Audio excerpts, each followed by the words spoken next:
Hi అండి, నమస్తే. నేను మీ స్వర్ణ. Welcome to making with Swarna. White chicken dum pulao నేను ఎలా చేస్తానో చేసి చూపిస్తానండి. ఫ్లేవర్ కానీ టేస్ట్ కానీ చాలా బాగుంటుందండి. మాటల్లో చెప్పలేనంత టేస్టీగా ఉంటుంది. నేను చూపిస్తున్న కొలతలతోటి చేసి చూడండి, అస్సలు ఫెయిల్ అవ్వటం అంటూ ఉండదండి.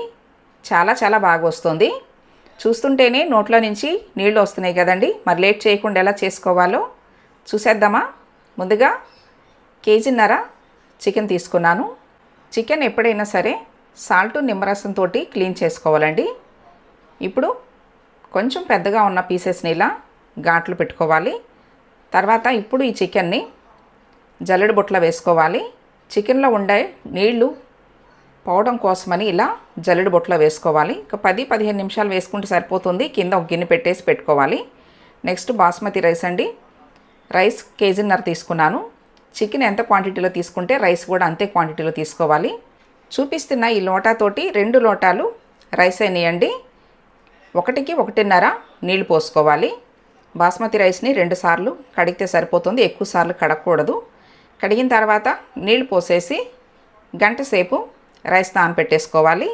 తర్వాత స్టవ్ మీద పులావ్ చేసుకోవడానికి బాండి పెట్టి కప్పు నెయ్యి వేసుకోవాలి. కంప్లీట్గా నెయ్యితో చేస్తేనే ఈ పులావ్ చాలా టేస్టీగా ఉంటుందండి.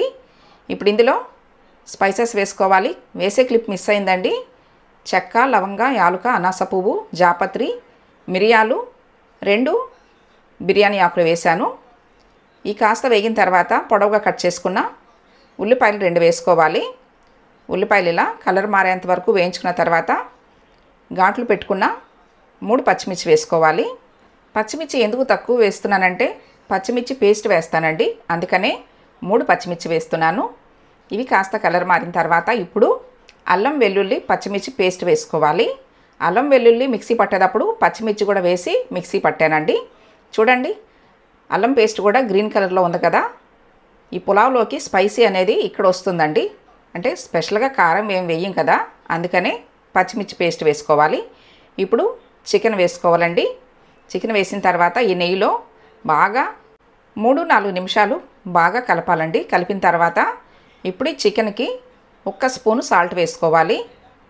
ఇలా కలుపుకున్న తర్వాత ఫ్రెష్ పెరుగు కప్పు వేసుకోవాలి. కంపల్సరీ ఫ్రెష్గా ఉన్న పెరుగే వేసుకోండి.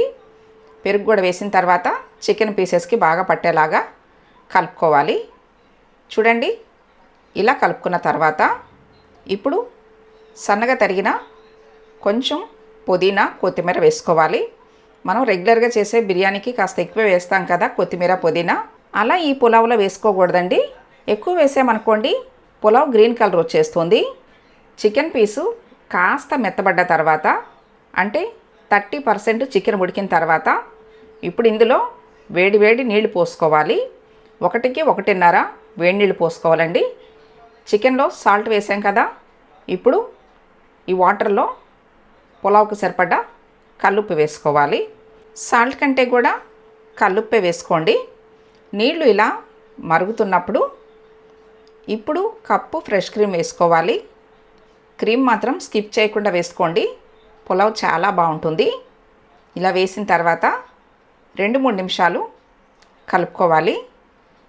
ఇప్పుడు నానబెట్టుకున్న బాస్మతి రైస్ వేసుకోవాలండి. చాలా సింపుల్గా చేసుకోవచ్చు. ఫ్లేవర్ కానీ టేస్ట్ కానీ చాలా బాగుంటుంది పులావ్. మీరు తప్పకుండా ట్రై చేయండి. ఇలా రైస్ వేసిన తర్వాత స్లోగా కలుపుకోవాలి. రైస్ నానబెట్టాం కదా, విరిగే ఛాన్స్ ఉంటుంది.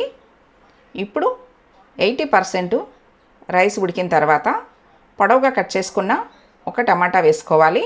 మరీ ఎక్కువ కూడా వేయమాకండి, 1 టమాటా సరిపోతుంది. ఇప్పుడు ఈ పులావ్ మీద సిల్వర్ పేపర్ తోటి కంప్లీట్గా కవర్ చేసేసి దమ్ పెట్టేసుకోవాలి. ఎక్కడ కూడా గ్యాప్ అనేది లేకోకుండా కంప్లీట్గా కవర్ చేసేసుకోవాలండి. ఇలా చేసుకున్న తర్వాత ఇప్పుడు మూత పెట్టి మూతను కూడా గట్టిగా ప్రెస్ చేయాలి. చేతితోటి ఇలా గట్టిగా ప్రెస్ చేసేసుకోవాలి. ఇప్పుడు స్టవ్ని మీడియంలో 10 నిమిషాలు అలాగే లో ఫ్లేమ్లో 10 నిమిషాలు పెట్టుకుని పులావ్ దమ్ పెట్టేసుకోవాలండి. స్టవ్ ఆఫ్ చేసిన తర్వాత 10-15 నిమిషాలు పులావ్ మీద మూత తీయకుండా ఉంటే ఆ ఫ్లేవర్స్ అన్నీ పులావ్కి పట్టి చాలా బాగుంటుంది. మీకు 15 నిమిషాల తర్వాత చూపిస్తున్నాను. చూడండి, గుమగుమలాడే పులావ్ రెడీ అయిపోయింది. చాలా చాలా బాగుంటుంది. చూడటానికి కూడా చాలా బాగుంది కదండి. పర్ఫెక్ట్గా రైస్ కానీ చికెన్ కానీ పర్ఫెక్ట్గా కుక్ అయినాయి. మీరు తప్పకుండా ఇలా ట్రై చేసి మీకు ఎలా వచ్చిందో నాకు కామెంట్ చేయండి. ఈ పులావ్ ఫ్లేవర్ కానీ టేస్ట్ కానీ చాలా చాలా బాగుంటుందండి. మాటల్లో చెప్పలేనంత రుచిగా ఉంటుంది. ఈ పులావ్ చేసిన రోజు ఇల్లంతా కూడా గుమగుమలాడాల్సిందే. ఫ్లేవర్ అంతా బాగుంటుందండి. నేను చేసి చూపించిన వైట్ చికెన్ దమ్ పులావ్ మీకు నచ్చినట్లయితే ఈ వీడియోని తప్పకుండా లైక్ చేయండి. మీ ఫ్రెండ్స్ అండ్ ఫ్యామిలీ మెంబర్స్కి షేర్ చేయండి. ఫస్ట్ టైం నా ఛానల్ చూస్తున్న వాళ్ళు తప్పకుండా సబ్స్క్రైబ్ చేసుకోండి. మరెన్నో టేస్టీ వెరైటీ హెల్దీ రెసిపీస్ తోటి మీ ముందుకు వస్తాను. ఇంకా మాట్లాడుకోవటాలు లేవండి, తినుడే ఇక. ఆహా, రుచి మాత్రం అద్భుతంగా ఉందండి. Thanks for watching.